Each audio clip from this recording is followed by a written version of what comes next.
यह कहानी एक ऐसी खूबसूरत लड़की की है जिसे लगता है कि उसकी लाइफ परफेक्ट चल रही है, लेकिन अचानक उसे अपने फियांसे की सच्चाई का पता चलता है जो उसे धोखा दे रहा होता है। इसके बाद बॉबी एक नए इंसान मार्कोस से मिलती है जो पहले तो रहस्यमयी लगता है, लेकिन धीरे धीरे दोनों के बीच नजदीकियां बढ़ती हैं। फिर वह इंटीमेट हो जाते हैं। जैसे जैसे राज खुलते हैं उसकी जिंदगी और खतरे में पड़ने लगती है। आखिरी में एक ऐसा ट्विस्ट आता है जो सब कुछ बदल कर रख देता है। तो कहानी की शुरुआत में हम बॉबी नाम की लड़की को देखते हैं जो कि अपने बॉयफ्रेंड कायो को काफी ज्यादा मिस कर रही है, इसलिए वह कायो को मैसेज भी कर रही थी। तभी हम देखते हैं कि चुपके से कायो आकर उसे सरप्राइज दे देता है और उसे शादी के लिए प्रपोज भी कर देता है। इसके बाद बॉबी शादी के लिए हाँ कर देती है। इसके बाद इन दोनों का इंटीमेट शुरू हो जाता है। अगले सीन में हम देखते हैं बॉबी अपनी शादी के लिए ड्रेस ले रही है। तभी उसकी फ्रेंड उससे पूछती है, क्या तुम पूरी जिंदगी कायो के साथ बिताने के लिए तैयार हो? तो बॉबी बोलती है, हाँ मैं पूरी लाइफ कायो के साथ बिताने के लिए तैयार हूँ। इसके बाद उसकी फ्रेंड बोलती है, मुझे तो हर रात एक नया लड़का चाहिए अपनी रातें रंगीन करने के लिए। मैं किसी एक इंसान के साथ अपनी पूरी लाइफ बर्बाद नहीं कर सकती। अब बॉबी अपनी फ्रेंड को भी यह बात समझाती है कि तुम्हें भी एक अच्छा लड़का देखकर शादी कर लेनी चाहिए। बॉबी के पीछे एक ओल्ड लेडी खड़ी होती है जो यह सोचती है कि आजकल की लड़कियां कितनी ज्यादा बिगड़ गई हैं, वरना हमारे टाइम में तो हम लड़के की फोटो देखकर ही उसे शादी के लिए हाँ कर देते थे। इसके बाद हमें पता चलता है कि बॉबी कायो की गर्लफ्रेंड होने के साथ साथ उसकी बिजनेस पार्टनर भी है जो कि कायो की तरफ से होने वाले ट्रांजैक्शन का ख्याल रखती है। आज कायो की कोर्ट में पेशी है, इसलिए बॉबी अपने असिस्टेंट के साथ कोर्ट में पहुंच जाती है, लेकिन कायो अभी तक कोर्ट में नहीं पहुंच पाया था तो उसे काफी ज्यादा टेंशन हो रही थी। इतने में जस्टिस भी कोर्ट में आ जाते हैं। जज को देखकर बॉबी का दिल जोर से धड़कने लगता है क्योंकि यह जज दिखने में काफी ज्यादा स्मार्ट था। तभी वहाँ कायो भी आ जाता है और उसकी हियरिंग शुरू हो जाती है। इस जज का नाम मार्कोस है। जो इल्जाम कायो की कंपनी पर लगे हैं वो यह है कि गोड नाम की कंपनी जो कि कायो की कंपनी के साथ पार्टनरशिप में है, उसने फ्रॉड किया है, जिसकी वजह से कायो की कंपनी को कोर्ट की तरफ से नोटिस मिला था। इसके बाद कायो जज को थोड़े थोड़े सबूत दिखाता है, जिसे देखने के बाद जज को मालूम हो जाता है कि कायो की कंपनी ने कोई भी फ्रॉड नहीं किया है। तो जज उसकी कंपनी को बाइज्जत बरी कर देता है।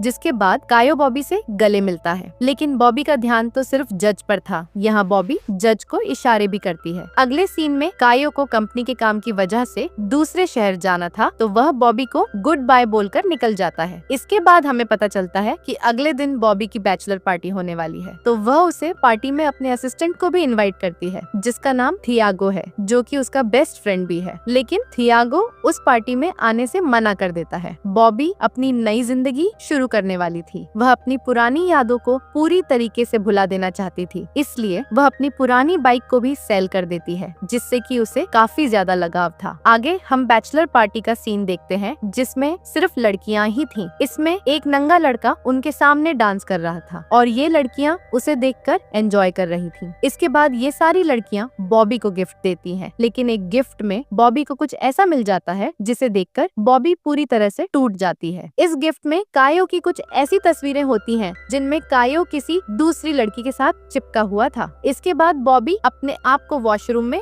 लॉक कर लेती है। थोड़ी ही देर में थियागो वहां आ जाता है। थियागो उसे समझाता है, जिसके बाद बॉबी बाथरूम से बाहर आ जाती है। लेकिन अब बॉबी कायो से बदला लेना चाहती थी। बदले की चाहत उसे कायो के ऑफिस में ले आती है। दरअसल बॉबी कायो के ऑफिस में इसलिए आई है ताकि वह उस लड़की के बारे में जान सके जिसकी फोटो उसने कायो के साथ देखी थी, मगर वहाँ पर एक सिक्योरिटी गार्ड था जो उन्हें अंदर आने नहीं दे रहा था। तो ये तीनों उसे कन्विंस करने में लग जाते हैं, इसलिए उसे वहाँ से दूर रखने के लिए बॉबी की फ्रेंड सिक्योरिटी गार्ड को दूसरे कमरे में लेकर चली जाती है और उसके साथ इंटीमेट हो जाती है। दूसरी तरफ बॉबी कायो के ऑफिस में चेकिंग कर रही थी, तभी उसे उस लड़की के बारे में मालूम हो जाता है और साथ ही यह भी पता चल जाता है कि कायो का उस लड़की के साथ 2 साल से रिलेशनशिप है और जो गिफ्ट कायो बॉबी को दिया करता था, सेम वही गिफ्ट वह उस लड़की को भी दिया करता था। इतना सब मालूम होने के बाद बॉबी को काफी ज्यादा गुस्सा आ जाता है और वह उन सब चीजों को तोड़ने लगती है जो कायो को काफी ज्यादा पसंद थी। चीजों के टूटने की आवाज सुनकर गार्ड को काफी अजीब लग रहा था और उससे शक भी हो रहा था, लेकिन बॉबी की फ्रेंड उसे बिजी रखती है। थोड़े दिन गुजर जाते हैं, लेकिन बॉबी अभी तक कायो को नहीं भूल पा रही थी और उसकी यादें उसे अब भी सता रही थी। इसी कारण उसने अब नशा करना भी शुरू कर दिया था। एक सुबह जब उसकी फ्रेंड उससे मिलने के लिए आती है तो वह पूरी तरह से नशे में होती है। बॉबी की हालत देखकर उसकी फ्रेंड उसे नया मेकओवर देने के लिए ले जाती है। ये नया मेकओवर बॉबी पर काफी ज्यादा अच्छा लग रहा था। अब बॉबी ने डिसाइड कर लिया था कि वह कायो के साथ बिजनेस पार्टनरशिप खत्म कर देगी। इसके बाद बॉबी जज के पास जाती है अपनी फाइल लेने के लिए, जो कि वह थोड़े दिन पहले कोर्ट में भूल गई थी। बॉबी को इस लुक में देखकर जज भी उस पर फिदा हो जाता है। जज से मिलने के बाद बॉबी बाहर आ जाती है। अगले सीन में हम देखते हैं कि मार्कोस और बॉबी एक क्लब में आ गए हैं जहाँ वे दोनों शराब पी रहे होते हैं। वहाँ वे थोड़ी बहुत बातें करते हैं। तभी हम देखते हैं कि जज किसी लड़की की तरफ देख रहा होता है और बॉबी इस बात को नोटिस करती है। तभी वह लड़की से बात करने चला जाता है और बॉबी भी क्लब से बाहर निकल जाती है। इसके बाद बॉबी अपनी फ्रेंड को आज जो कुछ भी उसके साथ हुआ वह सब बताती है। वह यह भी कहती है, तुमने सही कहा था, किसी एक लड़के के साथ पूरी जिंदगी नहीं गुजारनी चाहिए। हर रोज एक नया लड़का ढूंढो और उनके साथ एंजॉय करो और अपनी जिंदगी मजे से जियो। अब बॉबी अपने घर पर आ जाती है जहाँ उसके घर का मेन डोर खुला हुआ था। जैसे ही बॉबी अंदर आती है वह देखती है कि घर में सारा सामान फैला पड़ा है। इसका मतलब था कि किसी ने उसके घर में घुसकर तलाशी ली थी। ये देखकर बॉबी काफी ज्यादा घबरा जाती है और डर भी जाती है। इसलिए वह थियागो को कॉल करके अपने घर बुला लेती है। थोड़ी ही देर में थियागो वहाँ आ जाता है। इसके बाद बॉबी थियागो को जज के बारे में बताती है और अब बॉबी जज को बहुत पसंद करने लगी है। इसके बाद थियागो उसे समझाता है कि जज मार्कोस बहुत ही खतरनाक आदमी है। बातों बातों में थियागो बॉबी को यह भी बता देता है कि वह उसे पसंद करता है, लेकिन बॉबी उसे समझाती है कि तुम और मैं सिर्फ अच्छे दोस्त हैं और दोस्ती के अलावा हमारे बीच कुछ भी नहीं हो सकता। ये सुनते ही थियागो वहाँ से चला जाता है। अब बॉबी सोचती है कि उसे अपनी लाइफ को पूरी तरह से एंजॉय करना चाहिए, तो वह फैसला करती है कि वह अपनी पुरानी जिंदगी में वापस लौटेगी। इसलिए जिस बाइक को उसने अपनी बैचलर पार्टी वाले दिन बेचा था, अब वह उसे दोबारा खरीद लेती है। नेक्स्ट डे बॉबी ने बाइकर्स क्लब ज्वाइन कर लिया था और सभी बाइकर्स एक ट्रिप पर निकलते हैं। तभी हम देखते हैं कि उन बाइकर्स में से एक जज मार्कोस भी है। अब बॉबी और मार्कोस काफी सारी बातें करते हैं और फिर एक दूसरे के साथ इंटीमेट करने के लिए कहीं चले जाते हैं। कुछ दिन गुजर जाते हैं और हम देखते हैं कि बॉबी ने कायो का लैपटॉप अनलॉक कर लिया है। लैपटॉप अनलॉक होते ही उसे कायो के काले कारनामों के बारे में पता चल जाता है। अब बॉबी के पास कायो से बदला लेने का बहुत अच्छा मौका था। इसी बीच मार्कोस बॉबी को डेट पर इनवाइट करता है। अगले सीन में हम देखते हैं कि बॉबी मार्कोस के घर जाती है, जहाँ वे दोनों काफी ज्यादा एंजॉय करते हैं और इंटीमेट भी। अब बॉबी ने मार्कोस के साथ ही रहना शुरू कर दिया था। एक रात वहाँ वही औरत मार्कोस से मिलने के लिए आती है जिसे हमने मूवी की शुरुआत में क्लब में बैठे हुए देखा था। इस लेडी का नाम पोला है और वह मार्कोस की वाइफ हुआ करती थी। तो बॉबी को काफी ज्यादा गुस्सा आ जाता है। वह अपनी बाइक लेकर वहाँ से निकल जाती है।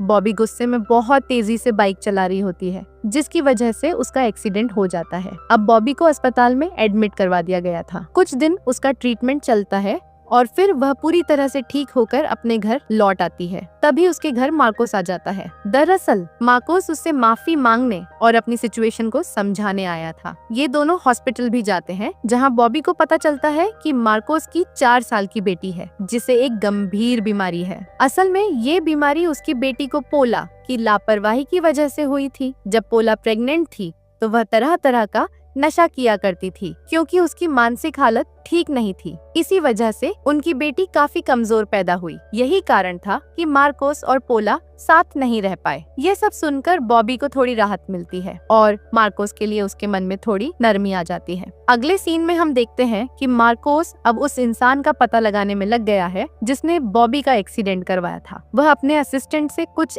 ऐसी चीजें मंगवाता है जिनसे वो बॉबी के आसपास रहने वाले लोगों पर नजर रख सके। अब हम कायो को देखते हैं। वह काफी बुरी तरह से पिटा हुआ लगता है। तभी वहाँ थियागो भी आ जाता है। अब हमें सच पता चलता है ये सारे गलत काम असल में थियागो कर रहा था, वो भी एक गैंग के साथ मिलकर। जब से बॉबी ने कायो का लैपटॉप चुराया था, तभी से वो गैंग कायो और थियागो को ढूंढ रही थी ताकि उनसे पैसे वसूले जा सके। क्योंकि बॉबी का रिश्ता अब मार्कोस के साथ था, इसलिए वो गैंग वाले उसे नहीं मार पा रहे थे। इसी वजह से थियागो बार बार उसे मार्कोस से दूर रहने की सलाह दे रहा था, लेकिन अब मामला उनके हाथ से निकल चुका था। कायो और थियागो अब मिलकर बॉबी को जान से मारना चाहते थे ताकि वो बच सके। ये सारी बातें मार्कोस सुन लेता है, क्योंकि वह बॉबी के सभी दोस्तों पर नजर रख रहा था। अब बॉबी थियागो के साथ पुलिस स्टेशन जा रही होती है ताकि कायो के खिलाफ कंप्लेंट कर सके, लेकिन थियागो रास्ते में उसे किडनैप कर लेता है। थियागो बॉबी को एक सुनसान जंगल में ले जाता है, जहाँ देखकर लग रहा था कि अब बॉबी की जिंदगी खत्म हो जाएगी।